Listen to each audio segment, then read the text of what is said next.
hari ini. Kepada yang terhormat Ibu Syari Fitra MPD selaku dosen pemangku teknik dan keterampilan dasar konseling, dan kepada teman-teman yang saya hormati. Baik, perkenalkan, nama saya Liputri Apriani sebagai peserta tahap ketiga. Saya Nisa Fitra sebagai peserta pertama. Saya Rizdia Safitri Fatuluma sebagai peserta tahap kedua. Saya Ibu Syari sebagai peserta kelima. Saya Dina Sindaula sebagai peserta kelima. Baik, di sini kita akan menjelaskan tentang inti teknik dan keterampilan dasar konseling. Tanpa berlama-lama, kami mulai. Teman-teman, kan sebelumnya kita udah mempelajari tentang beberapa keterampilan konseling. Ada attending, kalau attending kan memberikan perhatian penuh kepada konselingnya. Terus ada responding, memberikan tanggapan yang penuh empati. Terus personality, jadi konselor itu membantu konseling memahami menjadi dirinya sendiri dan permasalahannya. Nah, sekarang kita masuk ke tahap inisiasi. Jadi inisiasi itu tahap dimana yang lebih menjurus pada tindakan nyata gitu. Jadi kalau sebelumnya konselor itu lebih membantu menyadari permasalahan dan memahami permasalahannya. Kalau di sini konselor itu membantu konseli untuk mulai bertindak ke arah yang lebih nyata sesuai pemahaman yang telah ia dapatkan sebelumnya gitu. Nah, inisiatif ini itu puncak di mana proses bantuan atau konseling ini. Nah, di sini konselor itu berperan sebagai fasilitator yang dimana mendorong, membimbing, juga memperdayakan konseli agar konselingnya itu bisa bertindak sesuai dengan apa yang ia akan ubah gitu, akan memperbaikinya. Next. Selanjutnya ada tujuan dari inisiatif. Jadi tujuannya itu untuk agar si konseling ini tuh bisa paham gitu, bisa mulai bertindak. Kan percuma ya kalau konselingnya tuh tahu, sadar gitu sama masalahnya, tahu dirinya sendiri, permasalahan dirinya sendiri, tapi nggak mau bertindak apa-apa, nggak mau nyari solusi, nggak mau perbaikinya gitu. Jadi tujuan inisiatif itu agar adanya tindakan nyata, keputusan, pemahaman dari diri konseling itu. Teknik dan strategi konselor dalam tahap inisiatif ini. Nah, yang pertama itu ada attending behavior atau perilaku kehadiran. Nah, attending behavior ini konselor itu menunjukkan perhatian penuh melalui secara non-verbal seperti menjaga kata-kata yang sesuai, nada suara yang sesuai, ekspresi wajah, serta posisi duduk ketika berhadapan dengan klien. Nah, tujuan dari attending behavior ini itu agar konselor itu merasa diperhatikan, diterima, sehingga ia tuh bisa lebih terbuka kepada konselor. Selanjutnya ada membangun rapport, membangun hubungan positif awal. Nah, rapport ini itu berarti saling percaya, saling menghargai antara konselor dan konseli. Nah, hal ini tuh bisa dilakukan dengan konseling menyapa klien, konseling menyapa konselor menyapa konseli dengan ramah, hai ya gimana, kayak gitu. Terus menunjukkan sikap penerimaan tanpa syarat, sehingga konseli itu merasa diterima dan berani untuk mengungkapkan segala permasalahan yang dihadapinya kepada konselor. Terus ada explaining the counseling process atau menjelaskan alur dan tujuan konseling. Jadi sebelum lebih lanjut ini, konselor itu menjelaskan kepada konseli tujuan, aturan dalam proses konseling, tahapan serta asas kerahasiaan, sehingga konseli itu tidak merasa takut karena sudah mengetahui tahapan-tahapan proses yang akan dilaluinya. Konselor juga dalam menjelaskan ini itu menggunakan bahasa yang mudah dimengerti oleh konseli, tidak berbelit-belit, serta memberikan kesempatan untuk konseli bertanya kayak apa ada yang mau ditanya seperti itu. Lalu ada open and close question, pertanyaan terbuka dan tertutup. Nah, pertanyaan terbuka ini itu digunakan untuk menggali informasi yang lebih mendalam. Nah, biasanya itu pertanyaan seperti pertanyaan terbuka itu biasanya diawali dengan kata bagaimana, mengapa, kenapa, atau pertanyaan 5W1H yang lain. Misalnya kayak kapan sih kapan kamu mulai merasakan kalau misalnya kapan kamu mulai merasakan kalau kamu kurang dimengerti oleh lingkungan kamu, seperti itu. Nah, kalau pertanyaan tertutup itu digunakan untuk menggali informasi yang lebih spesifik. Nah, dan biasanya itu diawali dengan kata apa. Misalnya kayak apa yang membuat kamu merasa kalau kamu itu kurang diperhatikan oleh lingkungan kamu, kayak gitu. Terus ada empathic responding atau respon empati. Empati ini merupakan kemampuan konselor dalam memahami dan merasakan secara tulus gitu perasaan klien. Naik kayak jadi panas. Dalam respon ini respon empatik ini ditunjukkan dengan konselor itu mendengarkan secara aktif, terus memparafrase isi informasi yang diberikan oleh konseli dan merefleksikan perasaan konseli. Nah, empati ini membuat konseli itu merasa didengarkan, terus dihargai dan diterima tanpa penilaian, sehingga hubungan konseling menjadi lebih hangat dan tertutup. Kayak misalnya contoh respon empati itu, saya mengerti kamu merasa kurang diperhatikan oleh lingkungan kamu karena lingkungan kamu semuanya sibuk atau orang tua kamu sibuk gitu, nggak ada yang bisa ngerangkul kamu, seperti itu. Terus ada dorongan ringan. Nah, dorongan ringan itu biasanya dilakukan secara verbal dan non-verbal. Contoh dorongan ringan verbal itu seperti ketika konseli itu sedang bercerita, kita tuh menanggapi dengan oh iya atau lalu bagaimana, selanjutnya bagaimana. Nah, kalau non-verbal itu ketika konseli sedang bercerita, kita itu menunjukkan ekspresi mendengarkan dan mengangguk gitu, sehingga konseli itu merasa didengar dan memberi dukungan agar konseli melanjutkan pembicaraan dan mengungkap masalah-masalah atau informasi-informasi secara lebih rinci. Lalu ada silence atau diam bermakna. Nah, silence ini itu bukan berarti pasif atau nggak melakukan interaksi apapun, tapi silence di sini itu memberikan konseli waktu atau ruang untuk menata kata-kata, menata kembali perasaan dia, dan juga memberikan klien waktu untuk berpikir gitu, atau konseling untuk berpikir. Tapi selama dia juga ini konselor itu melakukan komunikasi melalui ekspresi wajah dan bahasa tubuh konselor yang menunjukkan penerimaan, berfungsi memberikan ruang refleksi bagi konseli. Dan yang terakhir ada observasi awal. Observasi awal ini itu mengamati ekspresi, bahasa tubuh, dan perilaku konseli untuk memahami kondisi psikologis konseli, dan juga untuk menentukan kapan sih waktu yang tepat untuk menerapkan keterampilan. Dan juga selain itu, observasi ini juga membantu untuk mendeteksi kesesuaian antara ucapan dan perilaku.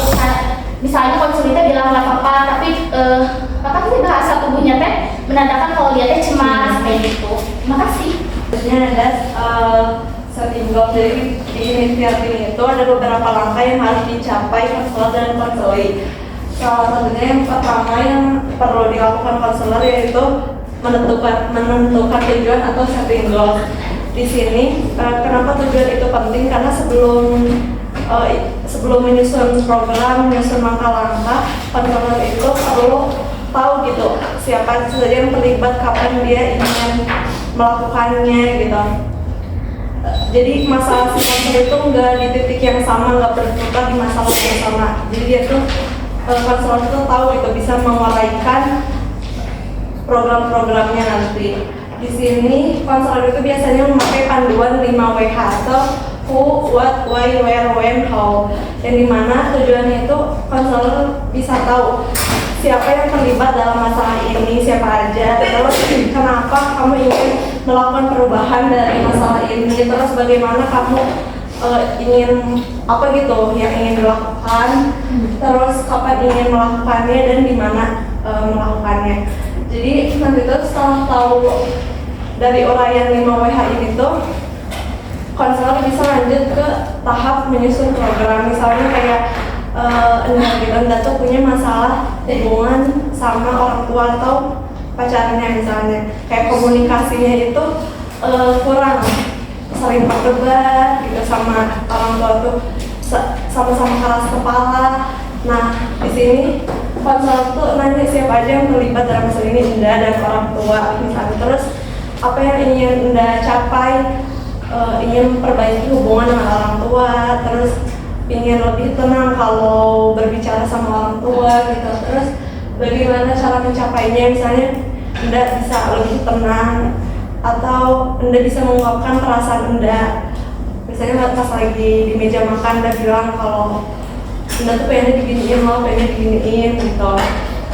Terus kapan yang mulainya? Maksud mulainya di sini tuh memperbaiki hubungan itu, kan lagi ada masalah ya. Terus di mana, mungkin di lingkungan rumah gitu. Nah selanjutnya kalau udah tahu apa aja yang ingin dituju, lanjut ke mengembangkan program yang akan dijelaskan oleh ini.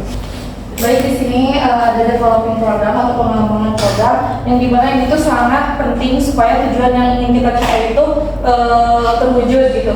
Nah program ini tuh bukan sekadar kegiatan biasa, akan tetapi langkah-langkah sistematis dan harus saling berhubungan dan juga berorientasi untuk satu tujuan yang jelas dan sama. Dalam bimbingan yang konseling, program tindakan mencakup tujuan yang jelas, langkah awal mendasar sebagai fondasi dan langkah-langkah perantara yang menjembatani langkah awal dengan tujuan akhir. Langkah-langkah ini termasuk sublangkah harus disesuaikan secara individual agar relevan dan dengan kebutuhan.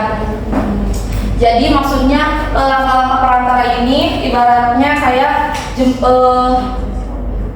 jembatan untuk membantu kita untuk mencapai sesuatu hasil yang kita inginkan gitu. Nah tapi program yang kita buat itu nggak bisa kita terapkan ke semua orang gitu, karena setiap individu itu beda-beda ya, kondisi, kebutuhan, terus juga kemampuannya berbeda-beda. Jadi program mereka itu harus disesuaikan dengan individunya gitu supaya relevan dan efektif untuk penerima layanan.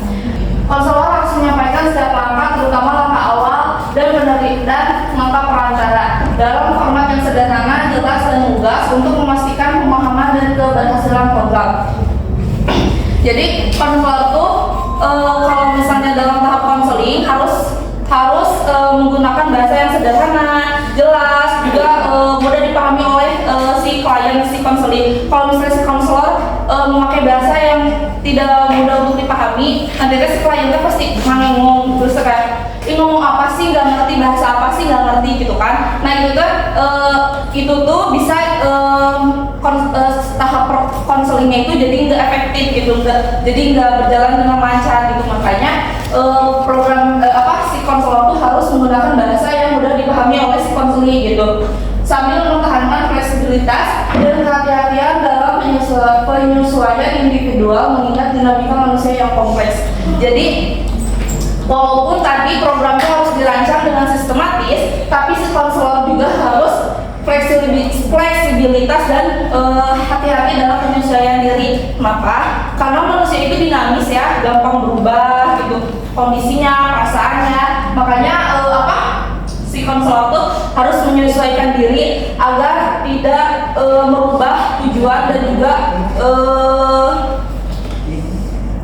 arah pembicaraannya gitu.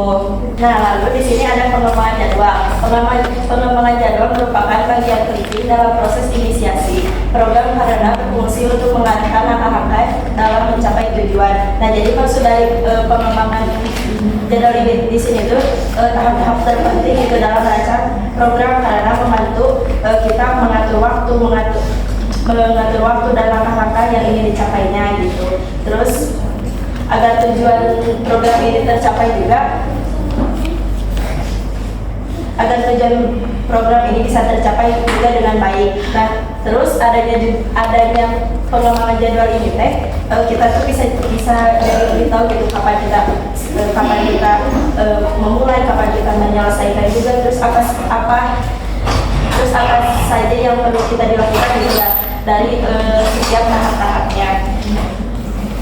Nah, pengembangan jadwal juga berfungsi seperti peta waktu yang membantu kita agar berjalan terarah, teratur gitu. Nah, contohnya tuh kayak misalnya dalam proses pengembangan bimbingan belajar. Nah, kita sebagai konselor misalnya tuh ngasih jadwal kegiatan kayak misalnya minggu pertama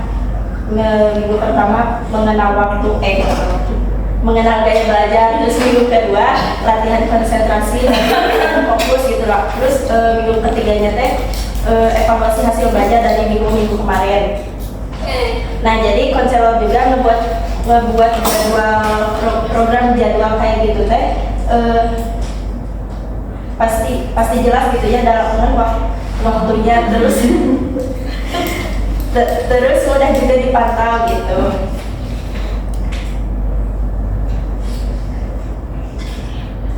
Nah, ada juga pengembangan penguatan. Langkah berikutnya adalah langkah dari pengembangan jadwal, ada langkah pengembangan penguatan juga. Nah, penguatan ini mendorong penerima agar melaksanakan setiap langkahnya. Jadi penguatan ini merupakan sesuatu yang penting dan bermakna bagi klien, sehingga perlu diberikan segera setelah mereka menyelesaikan suatu langkah. Penguatan positif atau hadiah adalah bentuk yang paling efektif karena dapat meningkatkan motivasi. Nah, ada juga penguatan negatifnya. Dari penguatan negatifnya juga harus diberikan dengan hati-hati seperti teguran atau hukuman. Nah, penguatan negatif mah sebaiknya dihindari gitu. Nah, contohnya penerima bantuan dapat memberi hadiah pada dirinya seperti pergi bersama teman setelah menyelesaikan program mingguan. Sebaliknya, penguatan negatif juga sebaiknya dihindari gitu atau digunakan secara terbatas. Jadi pengembangan penguatan ini cara kita memotivasi si klien agar tetap semangat gitu dalam menjalankan proses programnya gitu. Nah, pengembangan penguatan juga bisa misalnya memberi hadiah-hadiah kecil gitu, tapi harus sudah selesainya gitu ya, dikasih hadiahnya gitu. Very important step atau mempersiapkan menerapkan langkah-langkah. Nah, langkah-langkah terakhir dari tahapan persiapan sebelum pelaksanaan ini menekankan pada kegiatan meninjau kembali atau reviewing, berlatih ulang, rehearsing, dan revisi langkah-langkah dari program. Nah, meninjau kembali ini itu memastikan bahwa langkah-langkah kita itu sudah mencakup semua aspek yang diperlukan. Meninjau kembali ini itu meninjau kembali dari definisi tujuan kita, langkah-langkah dalam program yang akan kita jalankan, penjadwalan program, serta konsekuensi atau penguatan perilaku dari program yang akan kita jalankan. Juga meninjau kembali juga ini tuh konselor dan konselor itu meninjau kembali langkah-langkah menghadirkan diri, mendengarkan aktif, serta memberikan tanggapan empati untuk memastikan semuanya itu sudah dipahami dengan jelas. Lalu ada berlatih ulang itu membantu kita menemukan masalah-masalah yang mungkin muncul dalam pelaksanaan langkah-langkah tersebut. Nah, berlatih ulang itu merupakan simulasi atau latihan nyata dari program yang kita rancang. Konselor berlatih cara menyampaikan perasaan atau menanggapi secara empati bersama konselor dalam sesi simulasi. Nah, berlatih ulang ini juga bisa diterapkan dengan metode role play gitu. Di mana konselor itu bisa menjadi peran seseorang atau orang yang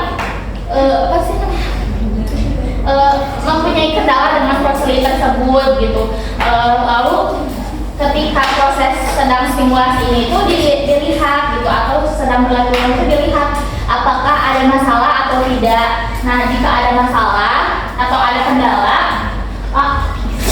selanjutnya itu akan dilakukan revisi. Nah, melakukan revisi ini menekankan pada perubahan akhir dalam program.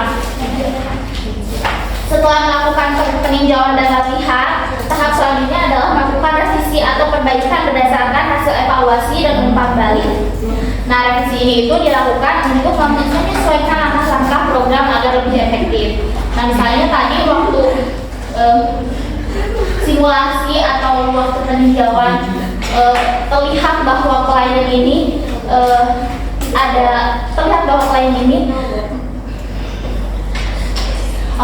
terlihat bahwa konseling ini menunjukkan perilaku yang tidak sesuai dengan langkah-langkah yang akan dilakukan. Nah, melalui revisi ini, langkah tersebut direvisi untuk memperbaiki langkah agar program tersebut berjalan dengan baik. Selanjutnya di sini ada planning next step atau langkah pemeriksaan perencanaan. Nah, untuk mencapai kesuksesan dalam suatu kegiatan atau program, kita perlu membuat langkah-langkah pemeriksaan atau check steps. Langkah-langkah ini berfungsi sebagai panduan untuk menilai kesiapan, pelaksanaan, dan hasil dari setiap kegiatan. Yang pertama itu ada periksa sebelum melakukan suatu kegiatan. Nah, kita tuh harus memastikan bahwa ketika konseling kan tadi udah dibuatkan program ya atau suatu bantuan alternatif. Nah, kita tuh harus periksa bahwa konselingnya itu udah memiliki kesiapan dan kebutuhan yang lengkap. Misalnya kayak mental, terus kesehatan jasmani, kesehatan fisik, seperti itu. Karena ini tuh bertujuan untuk keberhasilan dalam mencapai tujuan yang konseling inginkan. Lalu yang kedua itu ada pemeriksaan selama proses kegiatan berlangsung. Nah, kita perlu memantau apakah langkah-langkah yang dilakukan sudah benar, di mana kita melihat konseling yang sudah melakukan program, lalu keesokan pertemuan selanjutnya dia menceritakan program apa dan langkah-langkah yang telah dia lakukan selama program pembentukan dengan konselor. Nah, kita itu di situ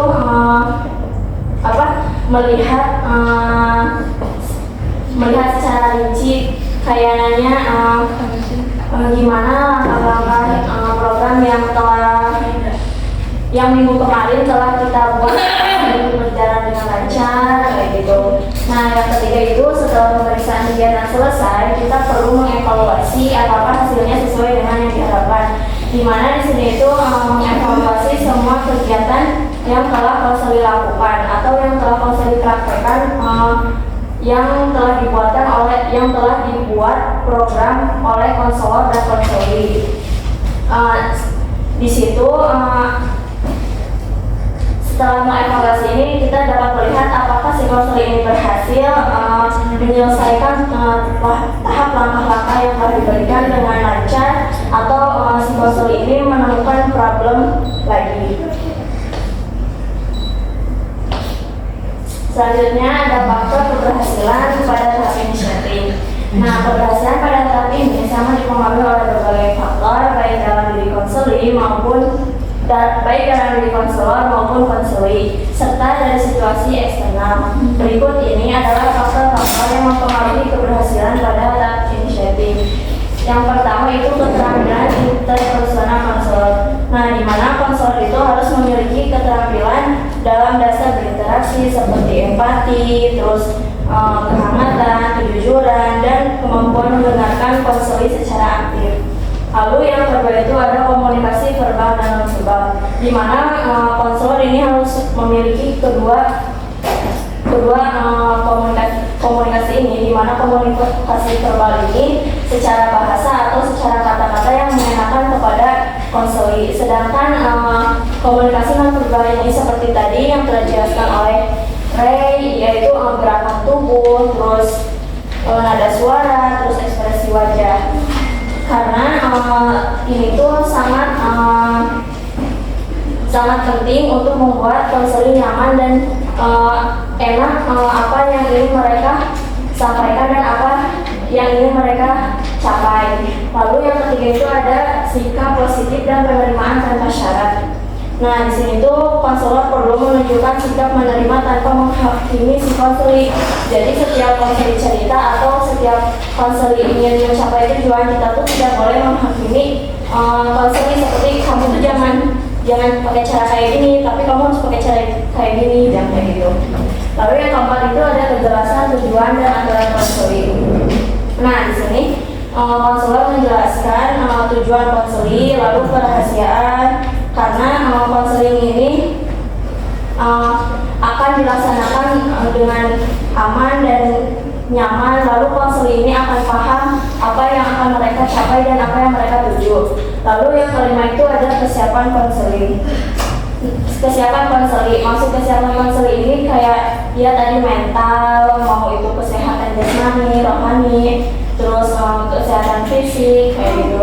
Lalu yang keenam ada lingkungan fisik dan suasana konseling, di mana konselor harus menyiapkan ruangan yang nyaman, aman buat melakukan konseling seperti ruangan konseling khusus.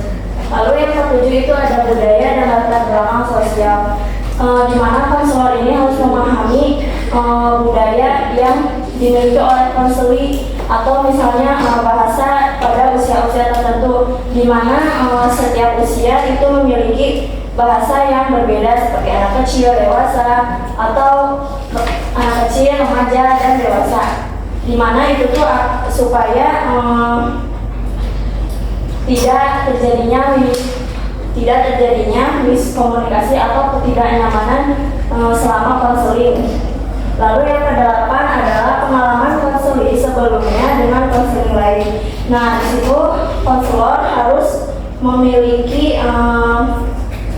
bekerja lebih keras untuk membangun kepercayaan pada konseli dan rasa aman dan rasa nyaman kepada konseli, di mana ketika konseli sebelumnya melakukan konseling dengan konselor lain, ketika ia ingin mencapai suatu tujuan tetapi tidak diberikan secara selayaknya atau secara benar. Nah, di sini kita tuh harus menumbuhkan rasa aman dan rasa kepercayaan kepada konseli bahwa kita itu bisa tidak seperti konselor pada sebelumnya.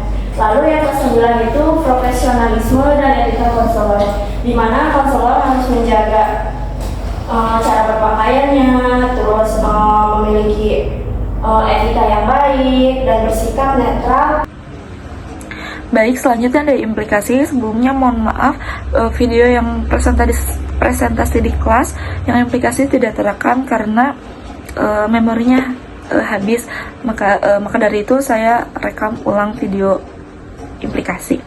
Tahap initiating dalam konseling merupakan fondasi krusial yang menentukan keberhasilan keseluruhan proses karena berfungsi sebagai titik awal pembentukan hubungan profesional, kepercayaan, keterbukaan, dan motivasi klien untuk berubah. Kenapa sangat penting?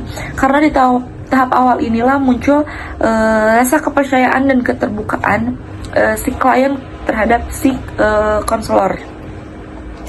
Kalau tahap awalnya udah berjalan dengan baik, misalnya kayak konselor bisa membuat si klien itu merasa aman, nyaman, terus juga ada rasa percaya kepada konselor, maka untuk proses konseling berikutnya itu akan berjalan dengan efektif dan juga lancar seperti itu. Nah, konselor wajib merancang sesi awal secara sistematis, peka, menunjukkan empati, mendengarkan secara aktif, dan menciptakan lingkungan yang aman. Seperti yang sudah dibahas oleh Bu Syari, bahwasanya setiap langkah pertemuan itu harus dipikirkan dengan matang, kayak bagaimana caranya menyapa, bagaimana cara membangun suasana, dan bagaimana membangun kepercayaan konseli terhadap konselor, karena itu tuh nggak mudah Konseli dan konselor itu adalah dua orang asing yang dipertemukan gitu. Jadi bagaimana caranya agar si konselor itu percaya terhadap kita. Selain itu, komunikasi tujuan dan proses harus disampaikan secara eksplisit, tidak berbelit-belit agar klien merasa memegang kendali dan bertanggung jawab, sehingga mereka dapat menggunakan keterampilan dasar yang diajarkan untuk bertransisi dari pemahaman masalah menuju pengambilan tindakan nyata demi pengembangan potensi dan juga kemandirian emosional.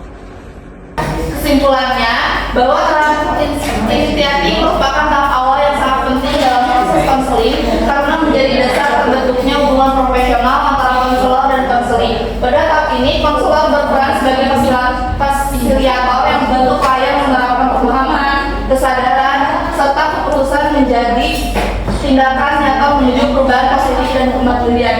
Proses inisiatif meliputi beberapa langkah yang penting, mulai dari setting goals yang jelas dan realistis, mengembangkan program yang terstruktur, menyusun jadwal sebagai penentu pelaksana, hingga menentukan penguatan untuk menjaga motivasi klien.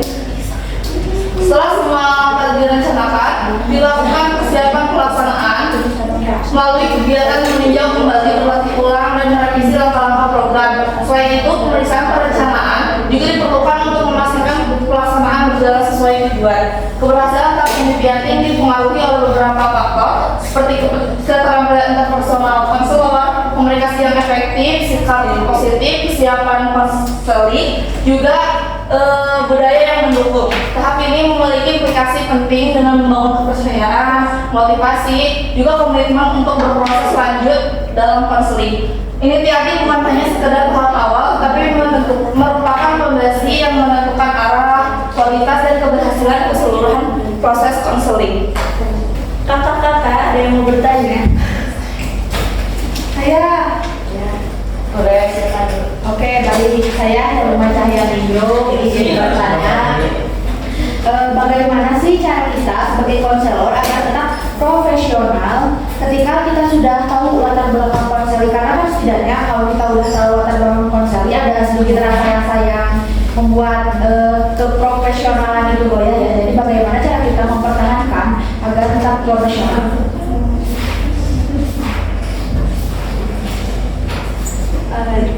Karena udah tahu latar belakang si konseling gitu ya. Ya. Mungkin pada pas di tahap inisiatif ini Ya.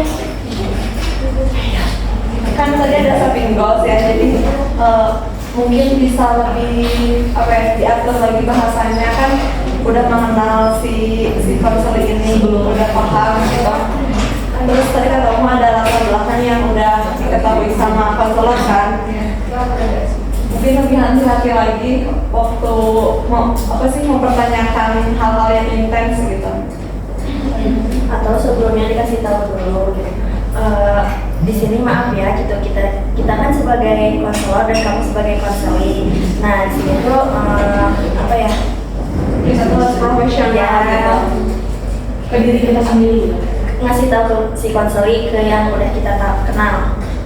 Ke diri kita sendiri juga kan harus bisa profesional karena kan ada asas-asasnya gitu ya. Iya, yang udah pernah tes. Apa sih? Profesional. Jadi harus juga membuat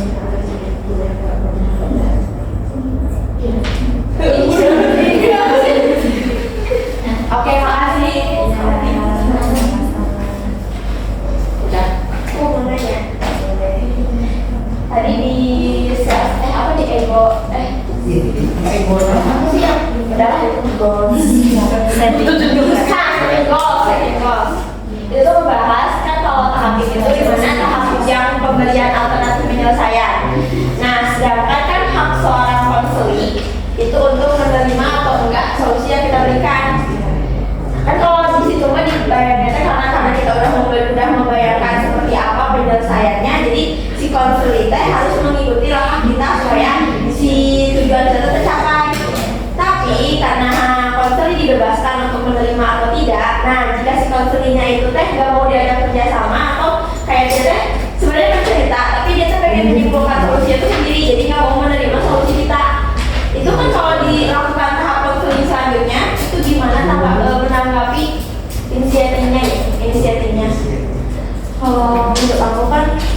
overarching goals itu kan tadi ada tahap kayak bagaimana kamu ingin melakukannya, memperbaiki masalah ini. Itu tuh sepenuhnya diberikan ke konseli gitu. Jadi bukan konselor yang menetapkan gitu. Jadi di beberapa jurnal juga ditulis kalau misalnya konselor itu bukan yang mengarahkan atau yang mengurus permasalahan solusinya gitu, tapi si konseli ini. Terus misalnya konselinya tadi udah bilang tujuannya itu ingin memperbaiki hubungan dengan orang tua. Caranya dengan apa? Kata dia dengan mulai komunikasi lewat misalnya sedang makan gitu. Nah, konselor coba kayak kamu bisa melakukannya, kapan ingin melakukannya gitu. Kayak memberi dorongan. Coba jadi tidak membimbing gitu. Jadi nanti si menanggapi inisiatifnya kalau orang yang kayak itu berarti kan dia tuh punya jalan sendiri, tapi kita berusaha memvalidasi dia ya supaya dia yakin sama Iya. Ya, Jadi kayak mendorong dia buat semakin yakin atas pilihannya gitu. Oke, makasih guys. Ya, karena tujuan dari inisiatif itu kan memperdayakan konseli agar mereka Selanjutnya ada lagi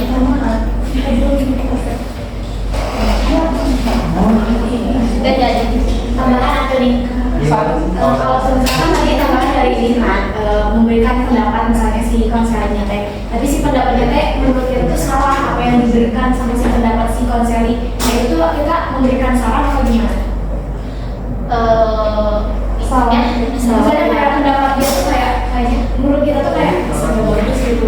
Kalau misalnya dia kayak gini gitu, memberikan pendapat si konselnya itu salah gitu. Nah jadi kita sebagai konselor itu memberikan arahan atau memberikan saran juga. Kan kita nggak boleh memberikan solusi kan. Tapi selagi pilihan konseling ini menuju atau apa sih perbaikan, ya itu yang harus dialihkan. Iya. Diberi keyakinan. Iya, Kayak diberi penguatan.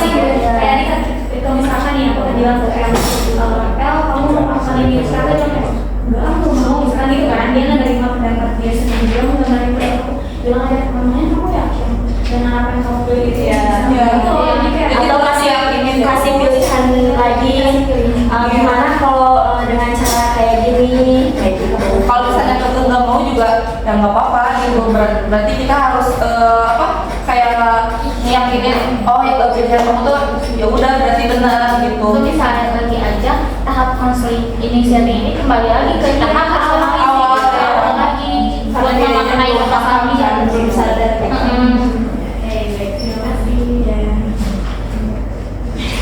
Terus misalnya si konseli ini tuh pasif, kalian nggak nanya kan dia kalau misalnya si konseli pasif di settingals kan ada kayak siapa yang terlibat, terus si konseli itu misalnya introvert saya, terus apa yang ingin kamu lakukan nggak tahu gitu.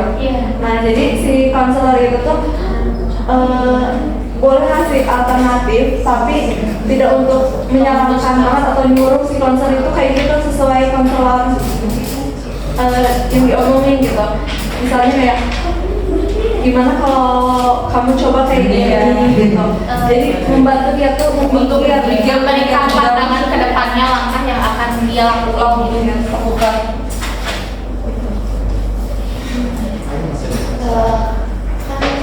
proses inisiatif ini tuh bertuju kepada perubahan ya. Nah, gimana kalau kasusnya tuh kan udah ada nih alternatif solusi dari konselor, atau si konselornya juga udah dari alternatif solusi itu udah mau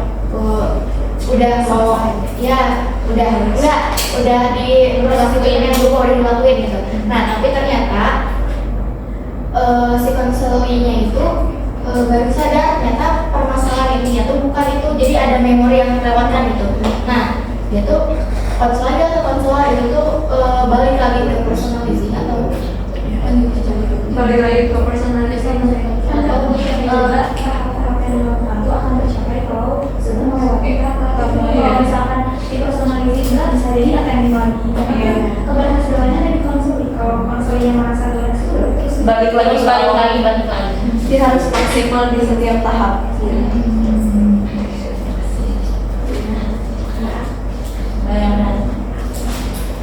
yang bagi itu pengen lagi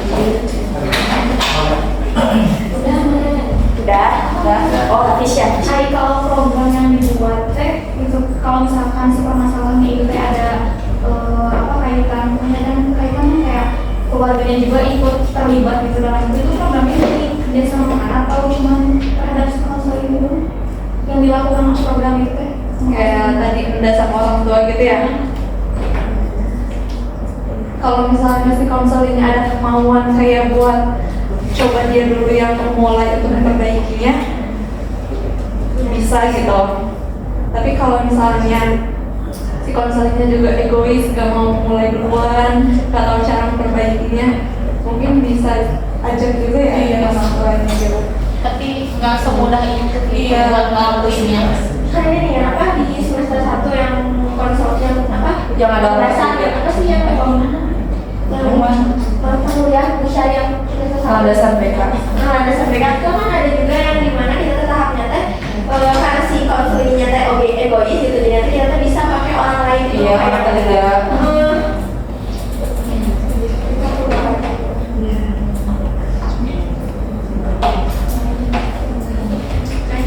Ya, ingin ada yang bertanya lagi? Ya, saya apa? Saya mau nanya. Iya. Ya. Gimana sih transport dapat memastikan bahwa si klien itu merasa diterima dan didengarkan sejak tahap inisiatif dimulai. Kan itu harus harusnya di tahap awal itu yang tadi aku jelasin, si konselor itu harus bisa bersikap ramah, empati gitu, agar si klien itu merasa dihargai, didengar, terus ada rasa aman. Karena kalau misalnya kalau misalnya dari awal nggak kayak gitu, pasti kedepannya juga nggak akan berjalan dengan efektif gitu. Jadi harus ada di tahap awal dulu gitu. Di attending, kalau misalnya di attending nggak berjalan dengan lancar, kesananya juga nggak akan mulus gitu.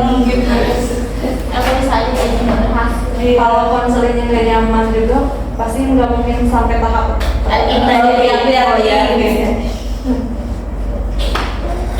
Ya. Tadi apa Meida? Ini program Referensi program itu tadi apa di dalam mengembangkan program, developing program. Ya. kasih ya dan lagi Oke, bila tidak ada yang ditanyakan lagi, terima kasih atas perhatian teman-teman semuanya. Mohon maaf bila pertanyaan kalian tidak sesuai dengan jawaban yang kalian inginkan. Wabillahi taufiq wal hidayah. Wassalamualaikum warahmatullahi wabarakatuh.